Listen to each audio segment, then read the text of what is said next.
이 시간 증거할 말씀의 제목은 바울을 해하려는 관계, 바울을 해하려는 관계입니다. 그래서 바울을 해하려는 관계의 첫 번째 대지는 결사대가 바울을 죽이려 함 12절로 15절까지 말씀입니다. 12절 말씀부터 보시면 나리샘에 유대인들이 당을 지어 맹세하되 바울을 죽이기 전에는 먹지도 아니하고 마시지도 아니하겠다 하고 이같이 동맹한 자가 40여 명이더라. 대제사장들과 장로들에게 가서 말하되 우리가 바울을 죽이기 전에는 아무것도 먹지 않기로 굳게 맹세하였으니 이제 너희는 그의 사실을 더 자세히 물어보려는 척하면서 공회와 함께 천부장에게 청하여 바울을 너희에게로 데리고 내려오게 하라. 우리는 그가 가까이 오기 전에 죽이기로 준비하였노라 하더니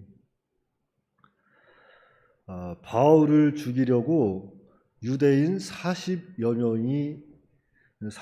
명으로 조직된 결사대가 이렇게 만들어졌습니다. 그런데 바울이 지금 로마 군대의 보호를 받고 있었기 때문에 바울을 죽이는 일이 쉽지 않았습니다. 그래서 유대인들은 치밀한 계획을 세워서 바울을 죽이기로 계획을 합니다. 그래서 그 계획이 무엇인가 하면 공회를 여는 겁니다. 공회를 열어서 바울에게 무엇인가를 더 물어보고 싶은 것이 있는 것처럼 바울을 부르는 거예요.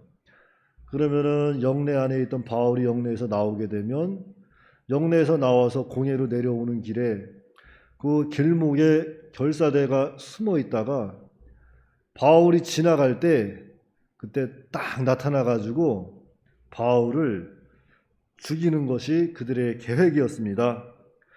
그래서 계획대로만 된다면 이제 바울은 꼼짝없이 이렇게 죽게 생겼습니다. 근데 이제 하나님께서 역사하시는데 두 번째 대지는 천부장이 결사대의 계획을 알게 된 16절로 22절 말씀입니다. 16절 말씀부터 보겠습니다. 바울의 생질이 그들이 매복하여 있다 함을 듣고 와서 영내에 들어가 바울에게 알린지라. 바울이 한 백부장을 청하여 이르되 이 청년을 천부장에게로 인도하라. 그에게 무슨 할 말이 있다 하니 천부장에게로 데리고 가서 이르되 제수 바울이 나를 불러 이 청년이 당신께 할 말이 있다 하여 데리고 가기를 청하더이다 하매 천부장이 그의 손을 잡고 물러가서 조용히 묻되 내가 할 말이 무엇이냐. 대답하되 유대인들이 공모하기를 그들이 바울에 대하여 더 자세한 것을 묻기 위함이라 하고 내일 그를 데리고 공회로 내려오기를 당신께 청하자 하였으니 당신은 그들의 청함을 따르지 마옵소서. 그들 중에서 바울을 죽이기 전에는 먹지도 않고 마시지도 않기로 맹세한 자 40여 명이 그를 죽이려고 숨어서 지금 다 준비하고 당신의 허락만 기다리나이다 하니 이에 천부장이 청년을 보내며 경계하되 이 일을 내게 알렸다고 아무에게도 이르지 말라 하고 그랬습니다. 그래서 바울의 생질, 여기서 생질이라고 하는 것은 바울의 조카를 이야기하는 겁니다. 그 조카, 그러니까 바울의 조카는 그 유대인들이 그 40여 명으로 조직되어서 바울을 죽이려고 이렇게 매복해 있다는 소식을 듣게 되었습니다. 그래서 이 바울의 생질이었던 생질이 바로 이제 영내로 들어가서 그 소식을 바울에게 알려주는 겁니다. 그래서 이 바울은 그 소식을 백부장에게 또 부탁을 해서 조카를 천부장에게 또 보냈고 또 천부장은 바울의 조카로부터 결사대가 조직이 되었다는 것을 그 계획에 대해서 이야기를 듣게 됩니다. 그래서 그 좋은 소식을 듣고 천부장은 군대를 동원해서 이제 바울을 가이사랴에 있는 총독 벨릭스에게 보냅니다. 그래서 세 번째 대지는 바울을 가이사랴로 호송함 23절로 30절 말씀입니다. 23절부터 보겠습니다. 백부장 둘을 불러 이르되 밤 제3시에 가이사랴까지 갈 보병 200명과 기병 70명과 창병 200명을 준비하라 하고 또 바울을 태워 총독 벨릭스에게로 무사히 보내기 위하여 짐승을 준비하라 명하며 또 이 아래와 같이 편지하니 일렀으되 글라우디오 루시아는 총독 벨릭스 각하에게 문안하나이다. 이 사람이 유대인들에게 잡혀 죽게 된 것을 내가 로마 사람인 줄 들어 알고 군대를 거느리고 와서 구원하여다가 유대인들이 무슨 일로 그를 고발하는지 알고자 하여 그들의 공회로 데리고 내려갔더니 고발하는 것이 그들의 율법 문제에 관한 것뿐이며 한 가지도 죽이거나 결박할 사유가 없음을 발견하였나이다. 그러나 이 사람을 해하려는 관계가 있다고 누가 내게 알려주기로 곧 당신께 보내며 또 고발하는 사람들도 당신 앞에서 그에 대하여 말하라 하였나이다 하였더라. 그러니까 천부장은 이렇게 가이사랴에 있는 총독 벨릭스에게로 편지와 함께 바울을 보내는 거예요. 그래서 바울을 죽이려고 했던 결사대의 계획은 바울이 가이사랴로 호송을 가면서 모두 숲으로 돌아가고 말았습니다. 그러니까 결사대가 조직이 되어서 바울을 죽이려고 할 때에 그 소식을 바울의 생질이 듣게 하고 또한 그 바울의 생질은 그 소식을 바울에게 알렸습니다. 그리고 그 바울은 그 생질을 백부장에게 부탁해서 천부장에게 그 사실을 또한 알려주고 천부장은 그 일을 이제 가이사랴에 있는 총독에게 편지와 함께 이제 바울을 보내는 거예요. 자, 우리가 여기서 살펴봐야 할 것은 이 모든 일들 그 뒤에서 역사하신 분이 누구예요?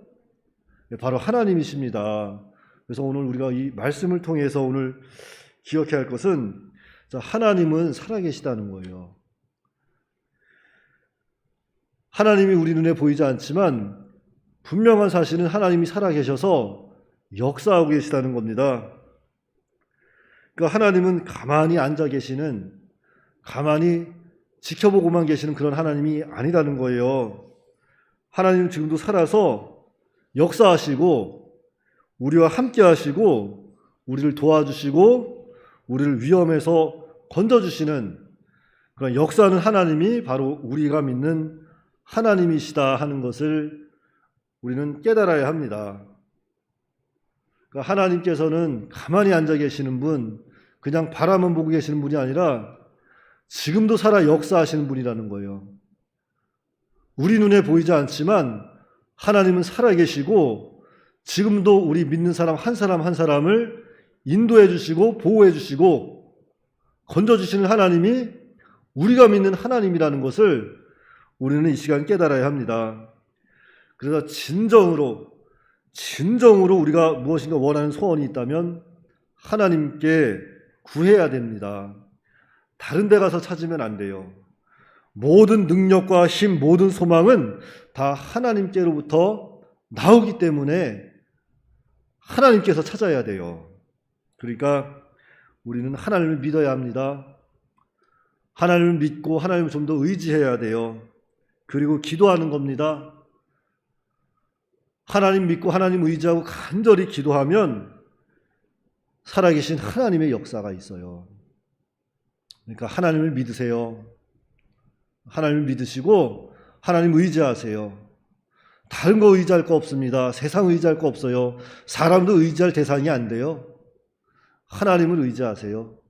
그리고 하나님께 간절히 기도하면 하나님의 역사가 있습니다. 우리는 그 하나님 바라보고 오늘 하루도 어떤 환경 가운데 있든지 어떤 아픔 가운데 있든지 힘을 내시고 살아가야 되겠어요. 그게 믿음입니다. 기도하겠습니다. 하나님 아버지 은혜를 감사합니다. 참으로 바울이 오늘도 이렇게 원치 않는 고난으로 인해서 참 복음을 전하다가 어려움을 만났는데 이 유대인들은 그 바울을 또 죽이기 위해서 40여 명이나 조직이 되어서 이러한 계획을 세워서 바울을 죽이려고 할 때에 하나님께서는 바울의 생지를 통해서 그 소식을 바울로 하여금 알게 하시고 바울은 그것을 또한 그 소식을 듣고 백부장에게 생지를 보내고 백부장에게 부탁해서 생지를 천부장을 만나게 하고 천부장은 그 생지를 통해서 그 모든 소식을 계획을 알게 되고서 이제 가이사랴로 편지와 함께 바울을 총독 벨리스에게 보내게 되었습니다. 참 하나님 아버지셔 우리가 이런 여러 가지 섭리와 사건을 볼 때에 정말로 하나님은 살아서 우리 믿는 사람들을 보호하고 계시다는 것을 또한 깨닫게 되었습니다. 하나님 아버지 참 오늘 우리가 이 땅을 살아갈 때에 참 우리 눈에 하나님이 보이지 않지만 정말 우리가 지나온 세월을 되돌아보면 하나님의 정말 역사가 늘 있었고 하나님의 도우심이 늘 있지 않고는 우리가 오늘날까지 살아 있을 수가 없었습니다. 우리가 정말 하나님의 은혜로 오늘날 이때까지 살아갔는데 정말 여러 가지 시험 앞에서 흔들릴 때가 있고 두려울 때가 있었습니다. 하나님 아버지셔 그 모든 순간순간 우리로 하여금 다시 한번 기억나게 하여 주시옵시고 이제까지 도와주신 하나님의 그 손길을 우리가 좀 더 의지할 수 있도록 붙잡아 주시고 이 어려운 때에 더욱더 하나님을 간절히 찾고 하나님을 의지하고 하나님께 간절히 기도할 수 있도록 은혜로 역사하여 주시옵소서. 그리하여서 그 모든 순간 가운데서도 하나님이 우리와 함께 하시다는 것을 늘 기억하게 하여 주시옵시고 이 어려운 때를 주님과 동행하면서 모든 사건과 환경 속에서 우리가 승리할 수 있도록 은혜로 역사하여 주시옵소서. 오늘도 이렇게 어려운 가운데 있는 우리 도봉교회 모든 성도님들 하나님께서 붙잡아 주시고 위로하여 주시고 하나님께서 친히 만나 주셔서 내가 너를 사랑한다 하나님께서 말씀해 주시고 들려주시는 그런 한날이 될 수 있도록 인도하시고 우리는 그 말씀 붙잡고 힘을 내는 우리 믿음의 사람들이 다 될 수 있도록 아버지께서 인도하여 주시옵소서. 우리 주 예수님의 이름으로 기도하옵나이다. 아멘.